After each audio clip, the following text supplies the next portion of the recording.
سلام دوستان، اگر این سوالات از این شما هست پس ویدیوی درست را کلیک کردین که به این سوالات جواب داده میشه. کدام سوالا؟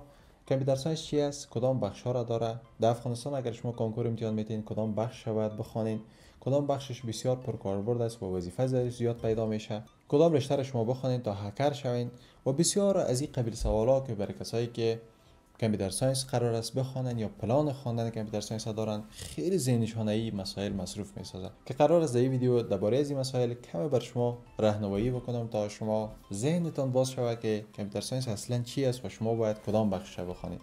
که یک سلسله از ویدیوها است که اولین ویدیو از این بخش است. پس میریم دوستان عزیز، از این سوال شروع میکنیم: کامپیوتر ساینس چی است؟ تعداد زیاد از افراد وقتی که نام کامپیوتر یا کامپیوتر ساینس در ذهنشان میرسه، ذهنشان اتومات به طرف برنامه آفیس مثل ورد و اکسل و پینت و بعضی برنامه دیزاینی که هست مثل فوتوشاپ و از این مسائل در ذهنشان میرسه و خیلی از افراد خیال میکنن که وقتی این برنامه را شما یاد داشته باشین، مثلا شما ورد بفهمین، اکسل بفهمین یا فوتوشاپ بفهمین، شما تمام کامپیوتر را میفهمین و کامپیوتر خلاصه میشه به همین موضوع، در حالی که به این شکل نیست. ما در کامپیوتر ساینس دو بحث عمومی داریم: یکی سافت‌ویرها یا برنامه‌های کامپیوتری است، یکی خود کامپیوتر است و خود کامپیوتر ساینس است که علم کامپیوتر میشه. شما معمولا وقتی که فوتوشاپ و اکسل و ورد و از این مسائل که شما در نظر میگیرین، اینا برنامه‌های کامپیوتری است که این تمام علم کامپیوتر نمیشه. پس شما وقتی که میرین به طرف پنتون و پنتون به رشته کامپیوتر ساینس میخوانین، به این معنی که شما علم کامپیوتر را یاد میگیرین، یعنی شما به جزئیات کامپیوتر و به عمومیات کامپیوتر داخل میشین. کامپیوتر از چی تشکیل شده، چطور کامپیوتر ساخته شده، چطور کامپیوتر کار میکنه، به همین شکل چطور شما سافت‌ویرهای کامپیوتری را بسازین، امی برنامه ورد و اکسل و از این مسائل که هست. و شما وقتی کامپیوتر ساینس میخوانین، این برنامه اکسل و ورد و فوتوشاپ از این مسائل که هست، شما این را میخوانین که چطور این برنامه را بسازین، نه که چطور این برنامه را استفاده بکنین. استفاده از اینا در جمله مهارت ها میره. به طور مثال یک نفر یاد داره که چطور ویندوز اینستال بکنه، چطور ورد استفاده بکنه، چطور اکسل و فوتوشاپ و از این مسائل کار بکنه، چطور ویدیو ادیت بتونه، تمام از اینا شامل مهارت ها میشه. شما وقتی کامپیوتر ساینس میخوانین مهارت یاد نمیگیرین، یعنی مثلا شما فوتوشاپ برای شما درس داده نمیشه، ورد و اکسل برای شما درس داده نمیشه، شما علم کامپیوتر یاد میگیرین. به این معنی که در مغز کامپیوتر داخل میشین، کامپیوتر چطور میسازین، برنامه‌ایشه، کامپیوتر خودش چطور ساخته شده، چطور کار میکنه و از این مسائل. که در کل یک غلط فهمی عمومی که وجود داره ای است که یک نفر کامپیوتر ساینس میخونه، از او افراد توقع داره تا او کامپیوتر را باز بکنه، پرزایش دست بزنه و مثلا کامپیوتر اگه خراب میشده باشه او جور میکنه، یا به طور مثال تمام سافت‌ویرها و برنامه را باید یه نفر یاد داشته باشه وقتی که 4 سال کامپیوتر ساینس میخونه، که دقیقاً به این شکل نیست. یعنی این یک غلط فهمی عمومی است که متاسفانه بین افراد جامعه ما شما وجود داره. پس شما این موضوع براتون واضح باشه که کامپیوتر ساینس علم کامپیوتر است که شما میرین در 4 سال لیسانس، شما یک عمومی یک دید نسبت به کامپیوتر پیدا میکنین که چطور کار میکنه، چه رقم است، سافت‌ویرها چطور ساخته میشه، من چطور میتونم سافت‌ویر بسازم، که در کل از این قبیل مسائل بر شما تشریح میشه در 4 سال لیسانس.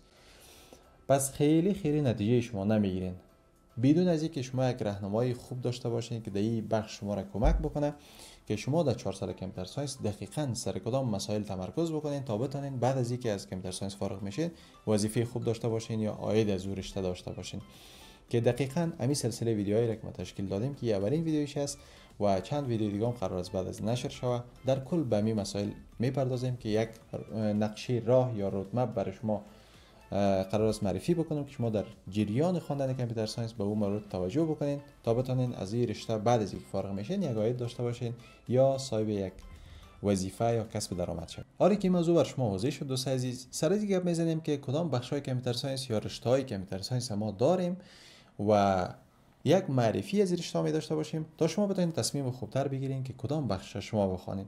دوستان عزیز، اگر خارج از افغانستان شما در نظر بگیرید بسیار رشته‌های زیاده، بیش از 50 بخش کامپیوتر ساینس تقسیم شده و در پنتون‌های دنیا تدریس میشه، چون علم روز است و روز به روز در حال گسترش و پیشرفت است، به همین خاطر رشته‌های بسیار زیاد داره. اما در این ویدیو قرار است درباره رشته‌هایی که داخل افغانستان در پنتون‌ها شما پیدا می‌تونید درباره ازی صحبت بکنیم.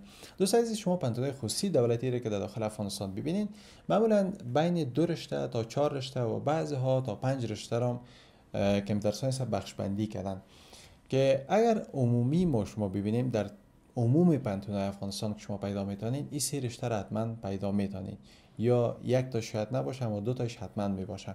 که یکی سافت‌ویر انجینیرینگ ما داریم، یکی آی تی یا انفورمیشن تکنولوژی داریم و یکی هم سیستم های معلوماتی یا انفورمیشن سیستم داریم. پس یک معرفی کلی دوست عزیز در باره از این سه رشته ما براتون می داشته باشم و یک ویدیو دیگه هم قرار است بعد از این سلسله نشر شود که درباره جزئیات بیشتر از این رشته ها، مثلا مضامینی که در رشته ها قرار است شما بخوانید درباره از او قرار است صحبت بکنیم، یک بررسی کلی از این رشته ها می داشته باشیم. منتظر از ویدیو باشید. از رشته آی تی شروع میکنیم که انفورمیشن تکنولوژی و تکنولوژی معلوماتی نامای دیگه است که برای از اختصاص میتن. دوست عزیز، رشته آی تی که است رشته بسیار پرکاربرد است در دنیا و در افغانستان و از جمله اولین رشته هایی بوده که در افغانستان ایجاد شده در پنتون افغانستان و تدریس میشه و همچنان از رشته‌ای است که بلندترین نمره را در کنکور در بین بخش‌های کامپیوتر ساینس نیاز داره. شما در هر پنتون ببینین بلندترین نمره را بخش آیتیش نیاز داره، بعد از سافت‌ویر انجینیرینگ میاد، بعد از اون سیستم‌های معلوماتی یا بخش دیتابیس میاد که به این شکل سلسله مراتب بر نمره ها وجود داره. رشته آیتی دوست عزیز کل موضوع مورد بحث شبکه ها می باشه. شبکه چی است؟ شبکه ارتباط چندین وسیله الکترونی را شبکه میگه. اگر او کامپیوتر باشه یا به طور مثال پرینترها را شما با هم شریک میسازین، به یک کامپیوتر وصل میکنین، یا چندین کامپیوتر را به یک پرینتر وصل میکنین، یا به طور مثال اینترنت شیر میکنین، وای فای تنظیم میکنین، به همین شکل چندین ساختمان اینترنتشان با هم وصل میکنین. و همچنان دوست عزیز بلندترین نمره رو در کنکور افغانستان که شما ببینید در پنتون‌های مختلف افغانستان رشته آی تی اول داره، بعد از سافت‌ویر انجینیرینگ است، بعد از سیستم‌های معلوماتی یا دیتابیس میشه. حالا میایم سر بخش دوم کامپیوتر ساینس که بخش انجینری سافت‌ویر و سافت‌ویر انجینیرینگ میشه. دوست عزیز در این رشته اگر بر شما به این شکل تخصصی نریم و خلاصه براتون بیان بکنم، این مسئله است که در سافت‌ویر انجینیرینگ شما دقیقاً بالای دو موضوع یا سه موضوع شما قرار است که بخوانین و دربارش معلومات کسب بکنین. یکی ساختن سافت‌ویرها میشه که شما چطور سافت‌ویر میسازین، درباره کامل معلومات حاصل میکنین که پروسه ساخت یک سافت‌ویر چی است. موضوع دوم دوست عزیز شما با بسیار از تکنولوژی‌ها، زبان‌های برنامه‌نویسی و سیستم‌های مختلف به خاطر ساختن سافت‌ویرها معلومات کسب میکنین و میخوانین در 4 سال لیسانس خصوصا. و موضوع سومی که شما در سافت‌ویر انجینیرینگ قرار است بخوانین یا دربارش معلومات کسب بکنین این است که شما چگونگی مدیریت یک پروژه سافت‌ویری را میخوانین و دربارش معلومات کسب میکنین که چطور بتونین یک پروژه سافت‌ویری را منیجمنت یا مدیریت بکنین که او به درستی پیش بره و کدام مسائل شما در ساخت سافت‌ویر را در نظر بگیرین، کدام مسائل باید در او مراعات بکنین تا یک سافت‌ویر خوب کاربردی که همیشه استفاده شود به مشکل نخوره و از این قبیل موارد برش پیش نبیه مشکلات. پس شما مدیریت همچین یک پروژه را شما میخوانید. و یک چیز مشترکی که بین از این رشته ها وجود داره دوست عزیز، در تمام پنتونایی که شما میخوانید 2 سال اول چیزای عمومی میباشه. عمومی به این معنی که درباره عمومیات کامپیوتر ساینس صحبت میشه و در 3 از این رشته ها شما مضامینی که میخوانید یکسان میباشه و بعد از 2 سال آخری را که شما در دوره لیسانس میخوانین کمک مضامین تخصصی دیش اضافه میشه، بعضی مضامینی که ربط نداره به اون رشته و کم و زیاد میشه که خیلی زیاد تفاوت نمیکنه. میریم دوست عزیز سر رشته سوم که سیستم‌های معلوماتی یا دیتابیس اکثریت افراد برش میگن یا انگلیسیش انفورمیشن سیستم میشه. در سیستم‌های معلوماتی دوست عزیز شما بیشتر با دیتابیس و دیتا سر کار دارین که دیتابیس یا دیتا چی را میگه. شما عام فهمتر و ساده تر اگر بر شما تشریح بکنم، فرض مثال شما فیسبوک یا یوتیوب در نظر بگیرین، دو پلتفرم است که خیلی زیاد مردم استفاده میکنن و بسیار از مردم با او آشنایی دارن. فرض بگیرین دوست عزیز در ثانیه به هزارها جی بی معلومات یا ویدیو یا دیتا در فیسبوک هم نشر میشه، در یوتیوب هم نشر میشه. بسیار از مردم روزانه با تی بی ها با هزارها جی بی یعنی معلومات و ویدیو آپلود میکنن در یوتیوب. پس تمام از این معلومات و دیتا چطور مدیریت شود، چطور تنظیم شود. فرض مثال شما کامپیوتر خود شخصی در نظر بگیرین که کمک دیتا یا معلوماتتان زیادتر میشه، کلش گدوت میشه، فولدر بندیتان تنظیم نمی باشه، بسیار به مشکل میخورین. و اگر یک کامپیوتر نامنظم داشته باشین که دیتایش منظم نباشه، هر چیز در فولدر مشخص نباشه، شما تقریبا هفته ها طول میکشه تا شما بشینین و تمام دیتایتون رو منظم بکنید. مثلا ویدیوها در یک فولدر باشه، عکس ها در یک فولدر، فایل های مهمتون در یک فولدر، باز داخل از فولدرها برین ویدیوهایی که در بخش های مختلف از صورت جدا بسازین. به این شکل بسیار زیاد وقت میگیره مثلا. پس شما یک کامپیوتر خود در نظر بگیرین که در حدود 500 جی بی یا 1000 جی بی دیتا شما داره. اگر شما با تی بی ها و بسیار حجم زیاد از دیتا شما برخورد میکنین، پس مدیریت از این بسیار زیاد مشکل میشه. به همین خاطر شما در رشته سیستم های معلوماتی کلا با دیتا سر کار دارین. چطور دیتا را مدیریت بکنین، چطور بر از او دیتابیس بسازین، چطور دیتای خیلی زیاد را شما تنظیم و ترتیب بکنین که یک بحثای بسیار زیاد و داغ که در این روزا در رشته کامپیوتر ساینس ما داریم، یکی به نام بیگ دیتا داریم. بیگ دیتا چی معنی؟ که امی معلومات و اطلاعاتی که روزانه در دنیا تولید شده میره بسیار حجمش بالا رفته و زیاد شده. به خاطر حجم زیاد و بالای از دیتا ما چی راهکارهایی را باید بسنجیم که بتانیم این را مدیریت بکنیم. بیشتر یکی از موضوعات بسیار هات کامپیوتر ساینس و داغ کامپیوتر ساینس است که یک رشته برای ایجاد شده و مردم ماستری و دکترا در بخش میگیرن و خیلی رشته پرکاربرد است که افراد خیلی زیاد نیاز داره، اما متخصصینی که در این بخش هست بسیار کم است و به این شکل رشته‌های خیلی زیاد ادغام است. کلا شما با همین اطلاعات سر کار دارین که چطور اطلاعات تنظیم و ترتیب بکنین، اطلاعات چطور تحلیل بکنین و به همین شکل کلا با اطلاعات و دیتا سر کار دارین. به طور مثال یک مثال دیگه اگر برای شما بتم برای که از کامپیوتر منظم ساختن فایل شخصی تان در کامپیوتر براتون مثال دادم. یک مثال دیگه براتون اگر بتم، فرض مثال یک شرکت است که تولیدات داره و در شهرهای مختلف تولیدات خود ارسال میکنه و در به فروش میرسونه. شما وقتی که دیتای از این شرکت است که شهرهای مختلف جمع آوری میکنین و فروشاتشون میبینین که در کدام شهر چقدر فروشات کرده، از کدام مال فروش کرده و در کدام شهر کدام مالش بیشتر به فروش میره، کدام مالش بیشتر به مردم محبوب است و مردم زیاد اون مال خوش دارن و میخرن. امی معلومات اگر بر یک شرکت پیدا میکنین و برش خلاصه در چارت ها و گراف ها نشان میدین که او شرکت بفهمه که تولید از کدام مال خود بیشتر بسازه، کدام مال حذف بکنه که فروش نداره، در کدام شهر از کدام مالا بیشتر روان بکنه. به این شکل تصمیمات آینده از او شرکت برش ساده تر شوه و پرسودتر باشه برش که فایده بیشتر برای شرکت بانه.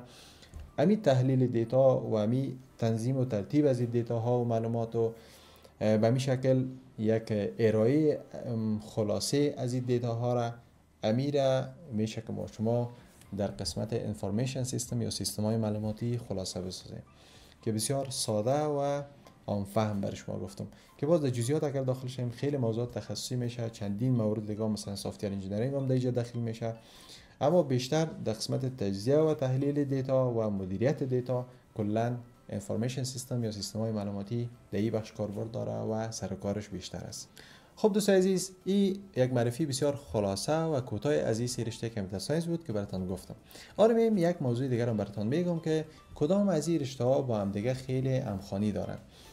دوستان عزیز، شما رشته آیتی را اگر در یک بخش بانین که کلا با شبکه و از این مسائل سر کار داره، هرچند تمام از این سه رشته که برای شما گفتم با هم خلط هستند در خیلی از موارد، اما بیشتر که ببینیم کدامش با هم دیگه خیلی سر کار دارن، رشته سافتور انجینیرینگ با سیستم های معلوماتی بیشتر با هم در تعامل هستند، چون با دیتابیس سر کار داره، با دیتا سر کار داره و رشته سافتور با ساختن سافتور و سافتورها سر کار داره که اینا در کل وقتی که شما یک سافتور میسازین از هر دوی از این همزمان استفاده میکنین. اما خیلی کم پیش میاد که شما با آیتی سر کار داشته باشین و مسائل آیتی رو با این خلط بسازین. پس این دو رشته بیشتر با هم خلط هستن و رشته آیتی نسبتا ازشان جدا میشه و موضوعاتش کمک متفاوت میباشن، اما در کل هر سه از این رشته در اکثریت موارد با هم در ارتباط هستن. حالا بریم دوستان سرجی گپ بزنیم که شما کدام رشته رو بخونید. و این سوال است که برای خیلی از افراد پیش میشه، کسایی که میخواین کامپیوتر ساینس بخونن و خیلی از افراد برای من مسیج میکنن که ما کدام رشته رو بخونیم. این مسئله بیشتر به علاقه شخصی و ذوق شخصی شما ربط میگیره که شما به چی مسئله خیلی علاقه دارین. اولا شما رشته‌های کامپیوتر ساینس رو باید بفهمین که این رشته چی است، این رشته چی است، این رشته چی است. درباره هر کدامش باید شما یک کمک تحقیق بکنین و جستجو بکنین در اینترنت و بیشتر سرتان خلاص شود که این رشته چی موضوعات قرار است بخوانم که ویدیوهای ما بر شما کمک میکنه، اما بیشتر شما خودتان هم میتونید معلومات بیشتر درباره‌اش کسب بکنید. بعد از این باز میتونید تصمیم خوبتر بگیرید که در کدامش بیشتر علاقه شماست.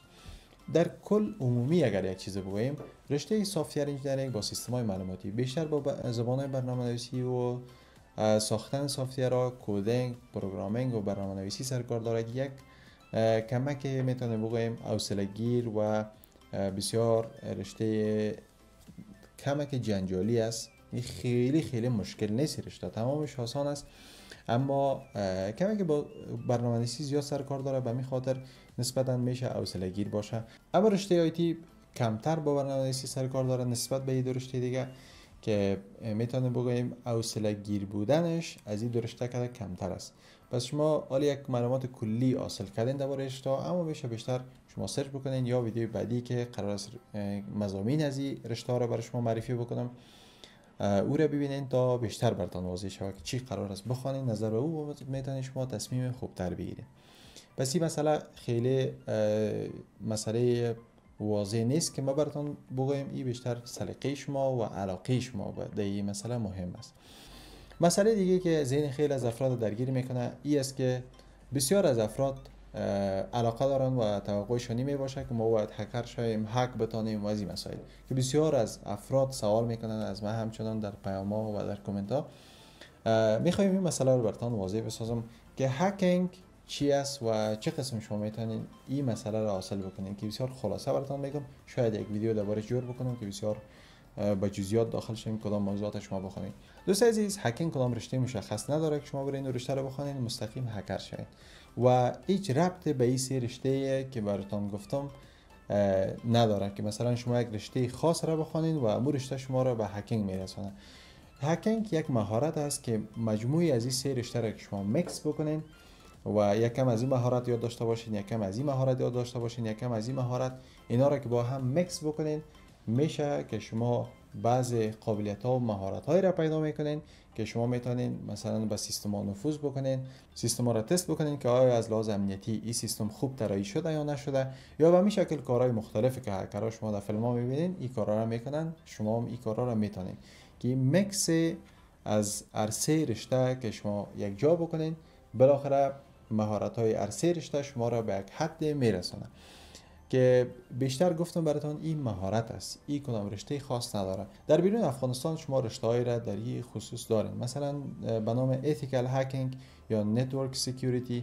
به همین شکل رشته های مختلف هست که در قسمت هکینگ و در قسمت تست سیستم ها به خاطر از اینکه اینا امنیتشون چطور است، خوب است نیست، در این مسائل یا جلوگیری از نفوذ هکرها به داخل یک سیستم برای شما در سایر داره مضامین و نصاب داره که در بیرون افغانستان تدریس میشه، اما در داخل افغانستان این یک رشته رو ما شما نداریم. خیلی کسایی که ذهنش با این مسئله درگیر است، خیلی ذهنتون درگیر نکنین، فقط رشته‌ای که شما علاقه دارین و دوست دارین برین معلومات بیشتر دربارش کسب بکنین و امورش رو بخونین، ان شاء الله که به نتیجه بسیار خوب میرسین، هم با عاید خوب میرسین، هم وظیفه خوب در او بخش پیدا میکنین و هم خیلی نتیجه خوب از رشته میگیرین.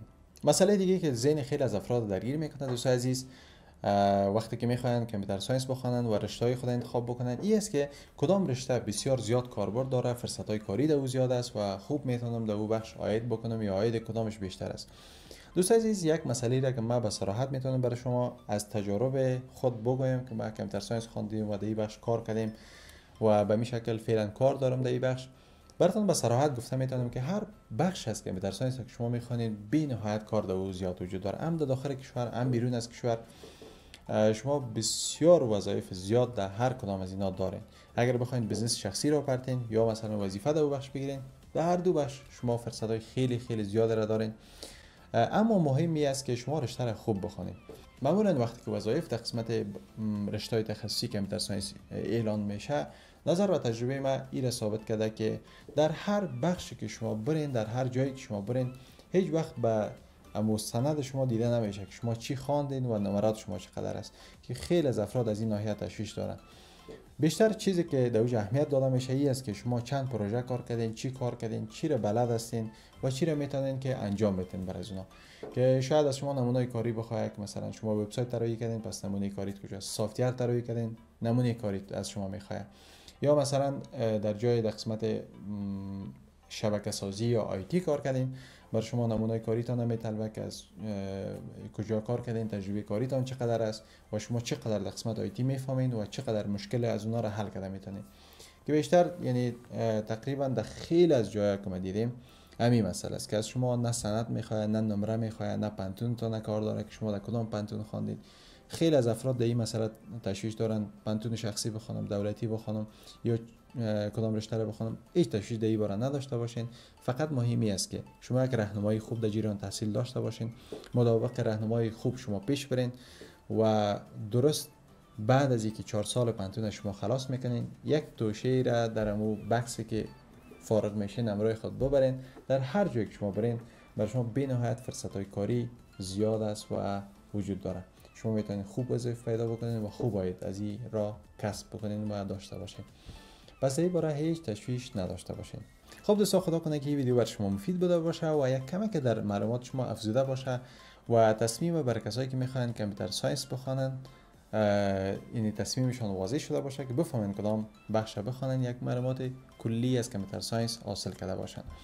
دوست عزیز، این سلسله‌ای که ما ترتیب دادیم و قرار است ثبت بکنم به این شکل بعد از این ویدیوی دیگه هم که اولین ویدیو از این سلسله است. در کل یک معرفی کلی با کامپیوتر ساینس، بخشای کامپیوتر، یک نقشه راه کامل برای کسایی که میخوان کامپیوتر ساینس بخونن و کسایی که میخوان کامپیوتر یاد بگیرن یا برنامه‌نویسی یاد بگیرن یا به این شکل یک نقشه راه برای اینا معرفی میکنم که خیلی در جزئیات نمیریم، عمومی و کلی برای شما تشریح میکنم که شما بتونین از این راه درآمد داشته باشین، بتونین کامپیوتر ساینس بخونین، با تکنولوژی آشنایی پیدا بکنین، کامپیوتر رو بخونین. به این شکل خیلی برای شما کمک خواهد کرد، چون ما شما متاسفانه جامعه ما شما از تکنولوژی خیلی پس است و امروز هم میفهمین که روز به روز تکنولوژی میه و جای خیلی از کارهای دیگر میگیره و اگر شما با دنیا خود موازی نسازین دنیا پیش میره و شما پس میمانید و متاسفانه فعلا هم باعث شده و در آینده بسیار زیاد باعث بیکاری‌های شدید در کشور میشه. که من این پلیلیست خاص انگیزی از این پلیلیست به همین خاطر بوده که من بتونم به تعداد زیاد از افراد کمک بکنم که اونا بتونن برنامه‌ای که بسیار زود یاد میتونن بگیرین و از اون طریق میتونن کسب درآمد بکنین آنلاین یا آفلاین. اون مسائل بر شما تشریح میکنم و اون مسائل شما بخونین و به پیش برین.